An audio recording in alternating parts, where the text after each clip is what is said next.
After razing Athens, the mighty Persian Empire sought to extend its dominance over all of Greece.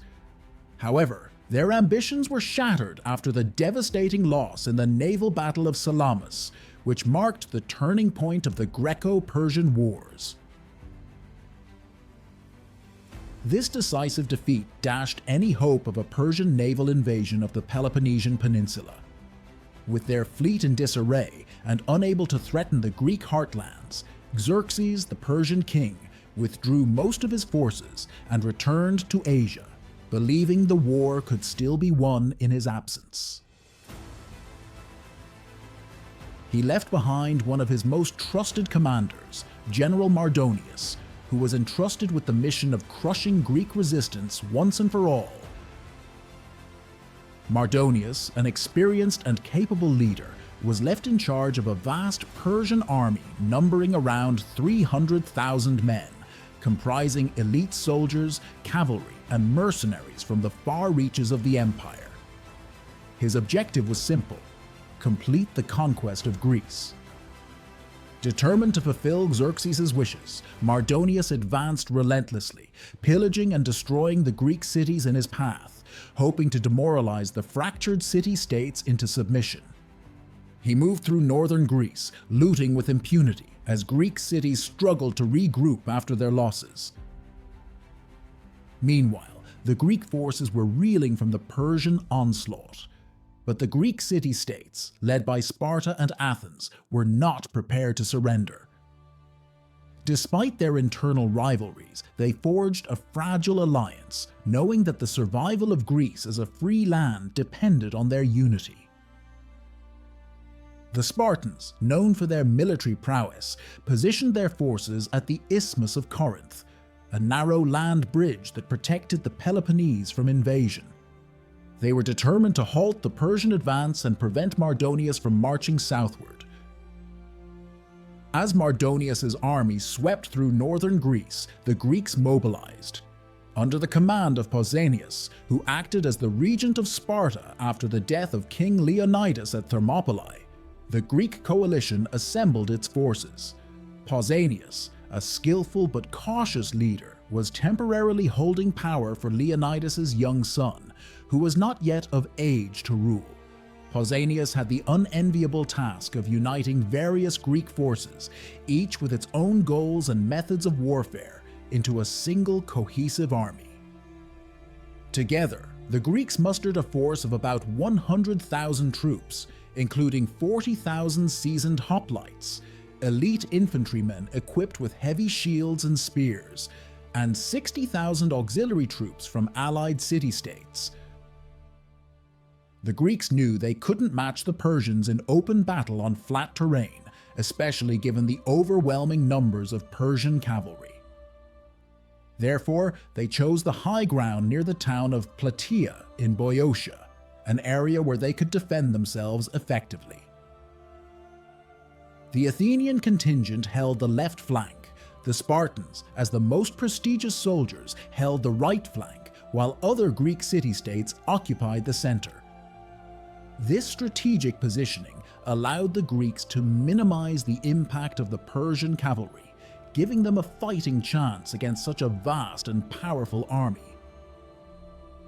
For several days, the two armies stood at an impasse, staring across the battlefield at each other. Both sides performed religious rituals and sacrifices, hoping for a divine sign that would grant them victory.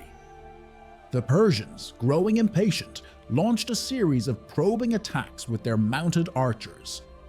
Their swift cavalry rained arrows upon the Greek lines, attempting to weaken their resolve and provoke an assault.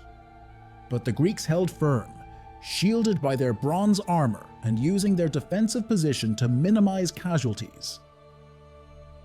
One of these Persian attacks, however, proved costly for Mardonius.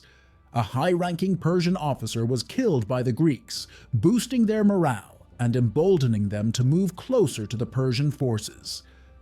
This unexpected setback infuriated Mardonius, but despite the loss, he remained cautious, knowing that the Greeks had chosen a position that heavily favored their defensive tactics.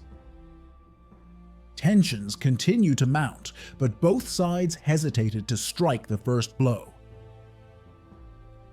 The Greeks knew that meeting the Persian cavalry in the open would likely end in disaster, while the Persians understood that attacking the fortified Greek position could lead to heavy losses.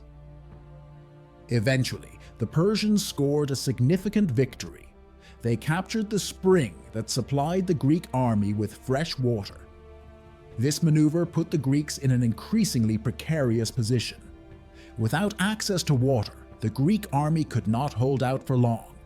They would be forced to act soon, either retreat or risk dying of thirst. As supplies dwindled, the Greek commanders debated their next move. Realizing they couldn't maintain their current position indefinitely, they decided to execute a controlled retreat. However, due to the diverse makeup of the Greek army, comprising soldiers from many different city-states, the withdrawal quickly descended into confusion. Various contingents of the Greek army began to move in different directions, with some units retreating faster than others. This disorganization did not go unnoticed by Mardonius, who interpreted the chaotic retreat as a sign of panic and impending collapse. Sensing an opportunity, Mardonius ordered his entire army to launch a full-scale assault.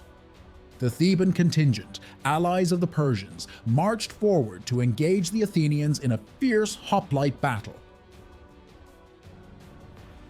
Meanwhile, the bulk of the Persian force advanced toward the Spartans. Persian cavalry attempted to break the Spartan lines, but was repeatedly driven back by their disciplined formation of spears and shields. The Persian infantry, meanwhile, held back, waiting for their archers to inflict enough damage before launching their own attack. But the Spartans, known for their unshakable resolve, absorbed the arrow volleys and prepared for a counter-offensive. With a fierce battle cry, the Spartan phalanx charged down the hill, using their advantageous position to gain momentum. The impact of their charge was devastating. The Spartans, their spears leading the way, smashed into the Persian lines, breaking through with sheer force and discipline. The Persians, unprepared for the ferocity of the attack, began to falter. As the battle raged, the Spartans inched closer to Mardonius and his personal guard. Mardonius, still mounted on his horse, led his troops from the front, believing that victory was within his grasp. He had long dreamed of ruling Greece in Xerxes' name, but fate had other plans. In the heat of the battle, a Spartan warrior, using the simplest of weapons, hurled a stone that struck Mardonius in the head, knocking him from his horse and killing him instantly. The death of their general sent shockwaves through the Persian ranks.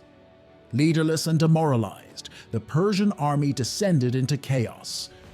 Panic spread quickly, and many soldiers began to flee the battlefield, seeking refuge in nearby Thebes, where they hoped to regroup.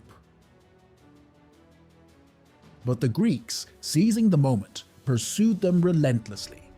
Those who fled were hunted down and slaughtered, while others who sought sanctuary in Thebes were later executed. The Battle of Plataea ended in a crushing defeat for the Persians. Their once mighty army had been utterly destroyed, and the Greeks emerged victorious, finally free from the threat of Persian domination. After the battle, Pausanias and his fellow Greek commanders entered the Persian camp, which had been abandoned in the chaos of the Persian retreat. Inside, they found treasures beyond their wildest imaginations. The opulence of Mardonius's tent, which had once served as Xerxes' personal quarters, stunned the Greeks. The luxurious silks, gold, and fine furnishings were a stark contrast to the Spartan lifestyle of the Greek soldiers.